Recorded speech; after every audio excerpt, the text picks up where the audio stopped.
There's a theory going around that Lester Crest is actually Brad. Yeah, that Brad, the one who got clapped in the North Yankton prologue. According to this theory, Lester faked his death, switched identities, and re-emerged as the limp walking hacker we all know and barely trust. And people have receipts. First off, Brad and Lester look suspiciously alike, and not just in a Rockstar reused models way, same build, similar face, and overall just feel like the same person. Brad gets shot, Lester shows up later with a limp, a cane, and no backstory about how he ended up that way. Here's where it gets weirder. Lester was originally in the prologue, not visually but in the early game files. Rockstar removed him before release. Why? Well, some fans think it was to keep this exact theory alive. If Brad is Lester, having them both appear would kind of kill the illusion, and that grave Michael and Trevor dig up, some think that body isn't Brad. It's the random security guard you pop during the first mission. Same build, close enough face, total stretch, but hey, GTA fans don't sleep. Now about Lester's limp. The theory says it came from the gunshot in North Yankton, which makes sense if Rockstar hadn't already confirmed Lester's got a wasting disease, not a bullet wound. Or is that something Lester just made up to cover up the fact he got shot? But then there's the wildest clue.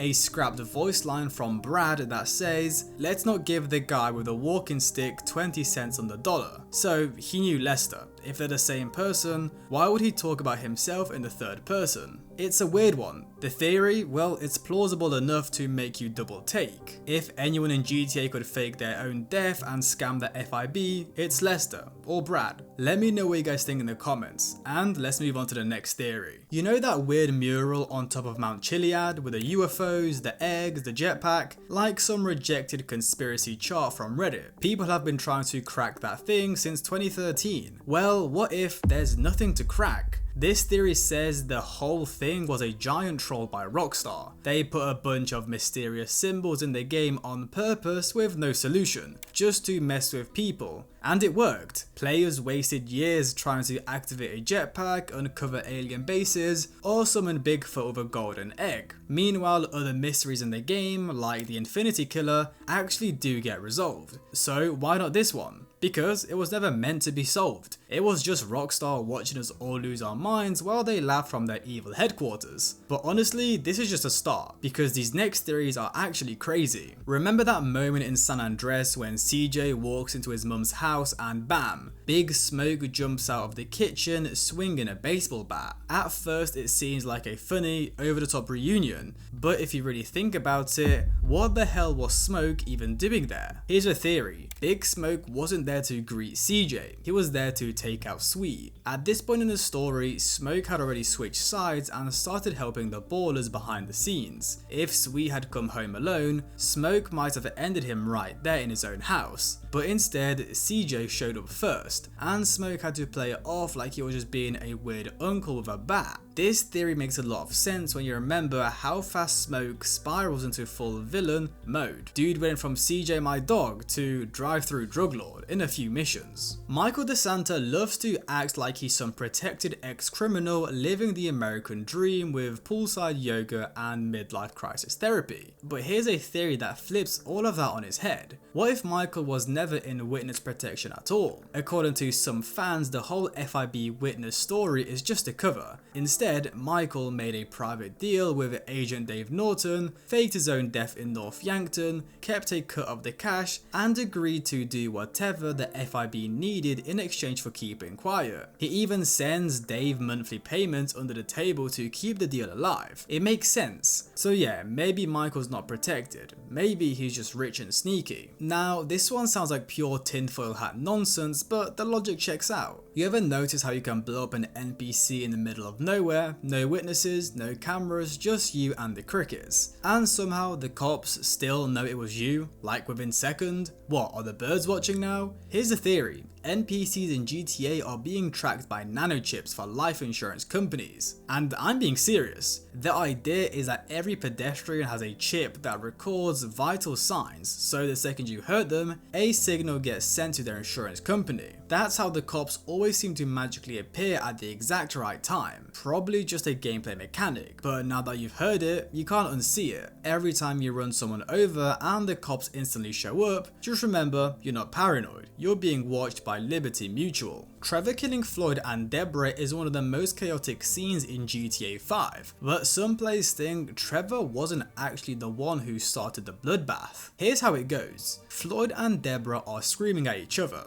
Deborah pulls a gun, Floyd grabs a knife, Trevor's in the middle like, please stop fighting me, I'm just trying to chill, and the next thing we know, the screen cuts to black and Lester walks out the building a bloody mess. Which makes people wonder, did Deborah shoot Floyd first? Did Trevor only kill her afterward in a fit of rage? It totally changes how you see that scene. Instead of Trevor just going psycho, maybe he was reacting to a messed up domestic situation where everyone snapped at once. Still dark but a bit more layered. Also, let's be honest, Floyd was too innocent for this world. He just wanted to live near the beach and drink cocktails and enjoy his life. We all know Trevor was a trained pilot in the military, which sounds kind of impressive until you remember he's Trevor. So how does a guy like that get into the military? And more importantly, how does he get kicked out? This theory says that Trevor didn't just leave, he was caught smuggling drugs and weapons while still enlisted. Think about it, he always talks about wanting to be a drug kingpin and international arms dealer. He even says he started doing air freight jobs right after the military. What better place to learn the trade than the military itself, right? If you've got access to planes, weapons and no moral compass, it's basically the perfect setup, until someone catches on and kicks you out before you start an international accident. Trevor didn't leave the military left him. In San Andreas, it always felt weird when Ryders suddenly turns on the Grove Street crew. Like one day he's clowning on CJ and the next he's working with the Ballers. No build up, no warning, just boom, betrayal. The theory says that's because Rockstar didn't originally plan for Ryders to betray the gang. They changed it later in development. The signs are there. He's not treated like a real villain after it happens. CJ only reacts to Big Smoke's betrayal. Ryders barely gets a mention until he randomly dies in a boat mission. Also, all the shady cop activity is around Big Smoke's house, not Ryders. It's like the writers just didn't know what to do with him and said, screw it, make him evil too. In another timeline, Ryders died a hero. In this one, he got stuck being a side villain with no closure. You know Nico Bellic, the main guy from GTA 4, war vet turned cab driving hitman? By the end of that game, his story just kinda fades out. You either lose a friend or a girl and then Nico just vanishes into Liberty City. But here's a theory, he's not dead, he's just laying low in Los Santos. In GTA 5, if you poke around the Life Invader website, you'll actually find a profile for Nico. Not a tribute page, an active one. And if that's not enough, Lester mentions an Eastern European guy who went quiet in Liberty City during a mission briefing. Subtle but pretty on the nose. There are even wanted posters with Nico's face on them in some parts of the map, so either Rockstar's just teasing fans or they're saying Nico pulled a Michael and skipped town for a quiet life on the west coast. If that's true, it means Nico's still out there, probably rolling cigarettes in a trailer somewhere, muttering about American Dream and hating every minute of it. So here you go, a couple unhinged GTA theories that might actually be true, or might just be the result of fans staring at the screens for too long. And let's just say, Rockstar knows how to mess with us. Let me know in the comments which theory you believe, which ones are nonsense, and which ones I should add in the next video. I hope you guys enjoyed, like, subscribe, comment, have a great day, and I'll see you guys in the next one.